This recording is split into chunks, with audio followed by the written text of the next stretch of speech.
I was 5 years younger, where would I start as an aspiring film director? First, I would ask myself this question: am I a listener or am I a yapper? You answer that question too. Are you a listener or a yapper? The reason for it is because one of the skills that you're gonna need for directing is gonna be the listening skill. There's a lot of misconception with the fact that a director is the one that controls the film. That's not the case. As a matter of fact, they're really disposable.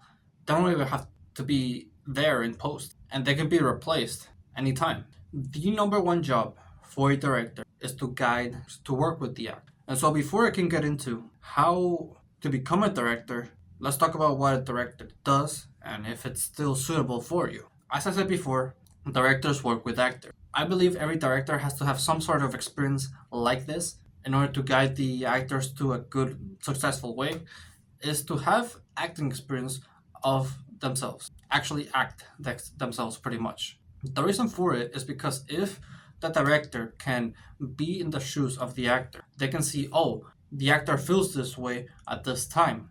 Let me guide him to feeling another way. These are the notes that I would want if I was the actor. The director gives notes. I give notes. For example, this is the example that I like to give most of the time. But if a scene is romantic and the actor doesn't know it's romantic, you simply tell as a director yourself, you tell the actor seduce, and that's it. Or you just let them know that they can do whatever they want.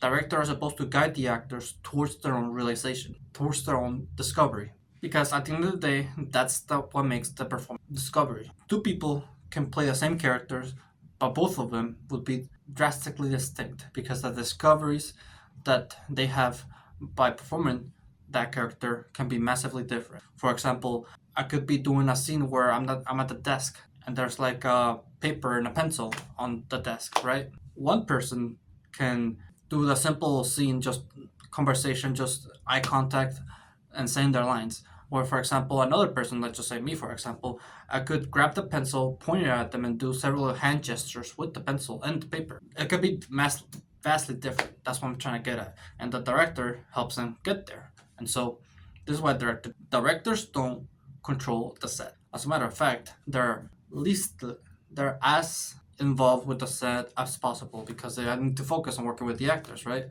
That's the job of other people like the AD and everybody else on set. It's all about quality instead of quantity. And I see a lot of aspiring filmmakers have this mistake where the director would do several things. The director would be the director and cameraman, and also do props, and also do lighting, and also, answer all these questions. Because I'm guilty of doing this myself when I did the Weatherby scene and also the Whiplash scene. I was director and cameraman. I have my friend be cameraman, but I still had to guide him. I still had to think about where the camera should go. But if possible, always try to have a bigger crew and have each person take care of one specific job. That way you can pull your full attention into your own job and you don't have to multitask. This is how I would do it if I were to do a film again, but yet again, I have to have people. It's hard to have people. It's hard to find crew. So you can focus on getting crew first, or if you're really impatient and just want to get the film done, then yeah, you can do everything yourself, but expect the quality of one of the roles to go down. So now that we know what director does and how to be a good director, let's talk about how to get there, how to be a director. I can talk about how to be the director of a feature film, of the ones that a Marvel film or like Universal film. I can't really speak on how to be a director for those kind of studios. I can tell you how to be a director for your own independent film. And who knows, one of your films maybe becomes really popular and maybe a studio buys it and then makes it into a feature film,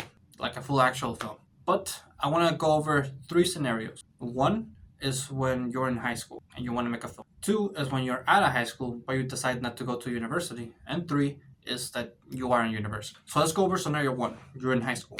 How would I go about making a film? First of all, if you have a video production class or a theater class, I would highly suggest that you try to apply to them, be in those classes, because that way you can get experience. Like, for example, for me, I had a video production class, and in this class, we have the opportunity to be a director. And so, yeah, there you go. You have the opportunity to be a director, get as much experience as you want. then why I said that you should go into theater is because, as I said before, having experience as an actor can be really beneficial to a director, and I believe every director should have it. But also, you can network there. What I mean by this is whenever you're gonna have to make a film outside of school, you wanna make your own independent film, right? You're gonna need actors. What better way to get actors than through people who do acting, theater? They're most likely to say yes because they're already experienced being in front of a crowd and not really being in front of a camera, but I feel like they already have the nerves already shaken off. They're probably not gonna be as nervous and as uncomfortable as someone that like a friend who doesn't specialize in that. I don't know if you can do both video production and theater, but I guess that would be the best case scenario because you have the equipment and the experience from video production, and then you have the network of people do know how to act. So recommend going into those classes, and then when you shoot, it will probably most likely be on the weekend because everybody's available on the weekend or after school. Depends, right? So it depends on your schedule and everybody's schedule. I also wanted to mention that if you're a director and you want to know more about acting, I do have a acting for beginners full guide on my channel, and I also have an acting follow along where I make sure you memorize the lines and then I actually perform with you. You say your lines and I react to them. So if you want to check that out, boost your acting experience, check those two videos out. But when it comes to inviting people to your film, make sure to not be shy. Be enthusiastic. Be excited about the film that you're gonna make. I'm saying this because I was a really shy person back in high school, so you don't be one. Scenario two though, where you're out of high school but you're not going to university. So I would recommend that you try doing online things and also freelancing because when you're out of high school and then you don't go to university, your field of networking and working with people is going to be much more lower because you're going to have to probably get like a part-time job, in order to feed yourself, in order to pay the things that you need to pay, right? And so you're going to be on a schedule based on your job, right? And so is, maybe some of the friends that you know from high school. They're probably also going to have a job and be on a schedule. And so already the schedule is going to be narrower, and also your networking field is going to be narrower because people are going to be tired after working. People are not really going to want to go and make a film after their job. Their brain points are already set up, so probably not going to want to do it. And so the best option is to go online and freelancing. For this, I recommend a website called Backstage. As a matter of fact, I didn't know it was popular at all. I thought people didn't know about it, but apparently, yeah, people know about Backstage. Backstage is like the best way to find filmmaking jobs. For me, it was free because I'm in university and they gave it to us for free.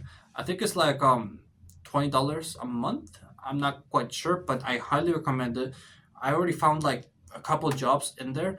All you need to do, however, is have a resume and experience, honestly. Finding a job will be a lot more easier. There's a link in the description below if you want to check out Backstage. There's like I think it's like a 50% discount for like a whole year. It's like a really good deal, honestly. If I didn't have it for free, I would honestly buy it because it's a really useful tool, and yeah, I highly recommend it, honestly. You're not in university or high school, this would be the best way to go. Or try to like find freelancing jobs, but like this is the best website to do so. Through just being on set, right? That's where the snowball effects, because once you're on set, people are gonna naturally talk to you. This is true, and I'm gonna make about a video about it later on. But once you're on set, networking is a lot more easier because people will just automatically magnetize towards you. It could be like during breaks, it could be after the scene has ended, like after you guys shoot, people just talk. And building friendships and networking, and asking people, hey, do you want to work on this project next? It's so useful, so helpful. So you just need to be on set once, it will be a lot more easier from there. So Backstage, and just use your online resources to find a crew and make it happen. Now let's talk about scenario 3, which is like the best option. Also, when it comes to all these scenarios, make sure that you tell your crew from the beginning that you want to direct. This video is about where to start as a director, as an independent director. So naturally, the first thing that you want to say is like, hey, I want to direct, and you can do this, you can be that. Obviously say it in a nicer way, but just let your crew know at the beginning. And yeah, scenario 3 is the best option, easily. because you get the benefit of doing things online. As I said before, that stage costs money.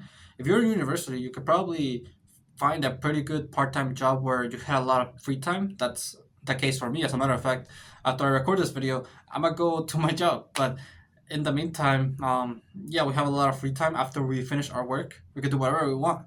There's a lot of jobs like that in university, and that allows you to work on your film even more. So you get the benefit of having money, a lot of downtime. You can also learn filmmaking skills. I don't think film school is a bad idea. I think it's a good idea for getting experience and skills, and also networking. And you're gonna find this networking field mostly in classes and events, and also your professors. You can ask your professor, "Hey, do you know someone who could do this for me?"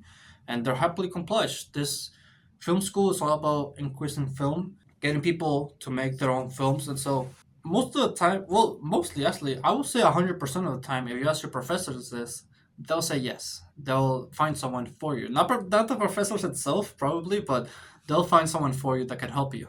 And you could also ask theater students if they want to work for you. You have the benefit of having theater as well. So you have filmmakers, you have theater students, you have maybe coworkers, maybe your friends. You have people that you can meet on backstage.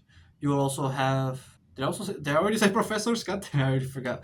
The point is, you have a lot of people. So, I recommend going to university after you graduate from high school.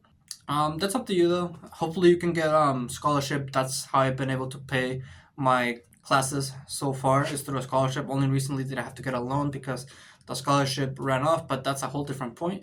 Go into university with a plan. I also came in with a plan. I came in with wanting to grow a YouTube channel and wanting to be an entrepreneur.